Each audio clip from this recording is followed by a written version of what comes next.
Alright, I came out to do this controller last week and I couldn't turn the power off because in the breaker panel over here, nothing was marked irrigation. Well, it turns out it's on the fire panel. So I've already had a conversation with the property about that. They should get an electrician to separate that circuit because that definitely shouldn't be like that. But for now, and for today's purposes of getting this job done, we're gonna go ahead and turn off that breaker so that we can do what we need to do. We have no power here, and I know that because using my little voltage pen here, we can go ahead and test this, and I've got no power. If you wanted an example of power, well, this ain't working outside of any of these. There you go. There's your power. No power. Power.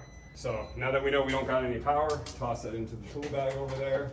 Yes, I have my template tool bag with me because it makes it real easy to do the work. And if I had a hook somewhere on the wall here, I would just hook it up. Actually, I might be able to just put it right there. And look at that. Now I got my tool bag right next to me, and it'll be super helpful. Wow, this controller is barely mounted to the wall. I will tell you that this conduit coming down from the right won't get reconnected to the new controller. We will eventually be doing wireless rain sensors on this site, but we're gonna start. None of the rain sensors on this site work, so we're gonna get rid of them.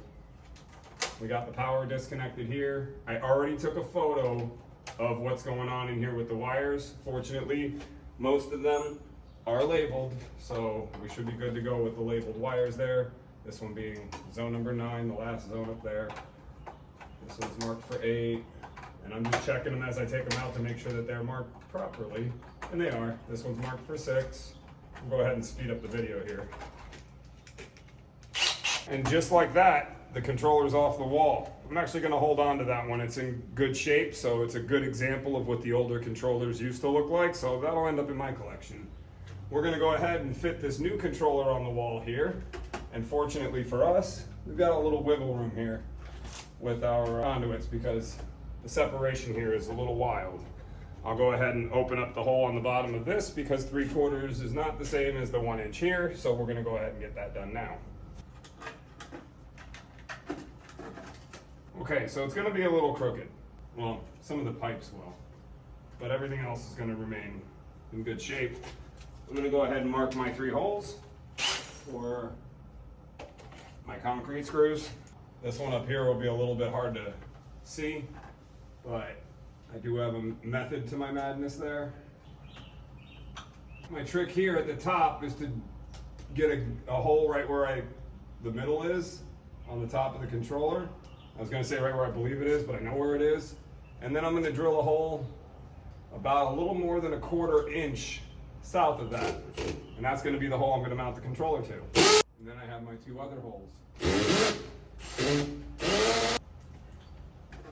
All right, now that we've got it nice and mounted to the wall, we can install our 1 inch lock nut on this side. Gotta put it over all the screws. And in this case, that ain't gonna work. This lock nut's too big for that controller. What I can do is strap that to the wall right there. So, we need to find ourselves a large enough strap in Justin's bag of tricks to make that happen. I got a strap. So, we'll stick that sucker there and we'll strap it to the wall so that it can't go anywhere. And that'll solve that problem. There, now it's not going anywhere. Now that I have, well, I gotta put that last lock nut on, do the lock nut on the power wires too, and then grab our wire strippers, go ahead and strip all 3 of these wires, put them together with wire nuts. We've got black to black. So in some cases, you might have a different color that'll go to the black wire that's coming out of the controller, and that's okay, because the house might have been run with different color wire. What you want to make sure that they're the same color 100% of the time are the green ground that should always be green. It's not to say that I haven't seen it done other ways, but it should always be green. And the white neutral should always connect to the white neutral coming out of the wall. Now in a lot of cases, these controllers are just plugged in to a GFCI outlet, and looking down here at the outlet in front of me, we could have done that here. However, down here in South Florida, it is common practice to install the controllers hardwired and not plug them in. With few exceptions, one being inside of a homeowner's garage. We will do it there. We'll install the controller and plug it into the wall in the homeowner's garage because it's protected. Here would have been another example of that, but we're on a commercial property. We can't do that on a commercial property. Can't's probably the wrong word. Shouldn't do that on a commercial property. We're going to hardwire everything in like we do everywhere else. So the only thing that I messed up on, not a big mess up, but small mess up, is I don't have enough modules for all these zones. So we're gonna go ahead and get this module installed, and we'll install the first 4 zones, the master valve and the common, and then I'll come back with a couple more modules to install the other 6 zones. Zone 1, I happen to know that this is the only one without a sticker on it, so I know that that's zone 1. I was paying attention when I was taking it apart. Clean those up. And here's number 4, 5, here's 2. Let me just double check. Yep, that's 2. Now I already spent the time over the weekend programming all of these controllers. And before that, I spent the time cataloging all the controllers and what locations they were going to get installed in. Here's number 3. So it made it real easy for me to go on to HydroWise, put the serial number in, and add all of the controllers to a free contractor's account. That's right. So if you got a property with up to 25 controllers and you want to be able to let the client manage all 25 of their controllers under one account for free, no subscription, HydroWise is the way to do that. Sign up for the free contractor account, set up all the controllers under their account, and then make yourself the subcontractor. That's what I did here. And now I'm the subcontractor of all these controllers.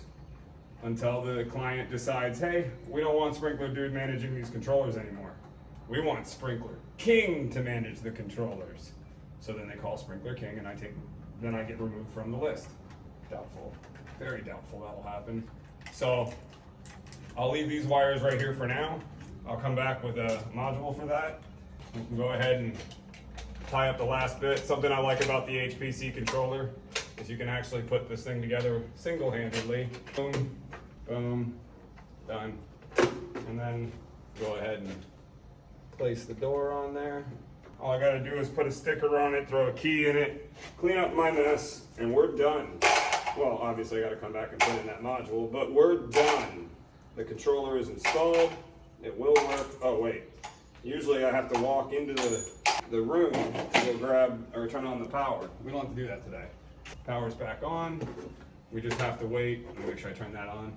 We just have to wait for HydroWise to turn on. This particular property doesn't have Wi-Fi, or will have Wi-Fi. They're working on it. They're installing Wi-Fi for the entire community, and they're not finished yet. So in the meantime, we're going to set up a temporary program, or an offline program rather, so that in the event the Wi-Fi kicks out while they've been using the system, it will automatically revert back to that offline program that I'm setting up right now. So we'll hit configure offline. It's going to tell us how to set this stuff up. It's 11:50 in the morning, so we're going to manually type in the time because we're not connected to the internet, so it's not going to get those numbers for us. So 11:50, today's the 30th of September. By the way, don't worry about leaving the 0 in front here. The controller software is smart enough to know what you meant. So for instance, if I'm putting the time on the controller and it says 0:15, it'll be 15 minutes. Okay, it's asking me if I want to enable the master valve. Well, this controller is using one, so yes, I do want to enable it. And then the last thing it's going to ask me, 3 questions. What watering days? We're going to use Monday and Thursday. So we'll select those 2 days, we'll hit the back button. It's going to ask me what the starting time here is. We're going to use the standard 5 p.m. starting, or 5 a.m. starting time. That comes up here, and then we're going to edit the zones. So right now we can only do the 4 zones that the module connected to the controller is seeing. And then when I come back with the other module, I'll have to finish the programming in here because I will only have the 4 zones programmed at that point. Right now I can't access the other zones because the controller's smart enough to know that the controller doesn't have those modules connected, so it's not going to go and try to run those. And with that, I'm going to take my Tempo toolkit, my empty box, clean this mess up, get on to the next one.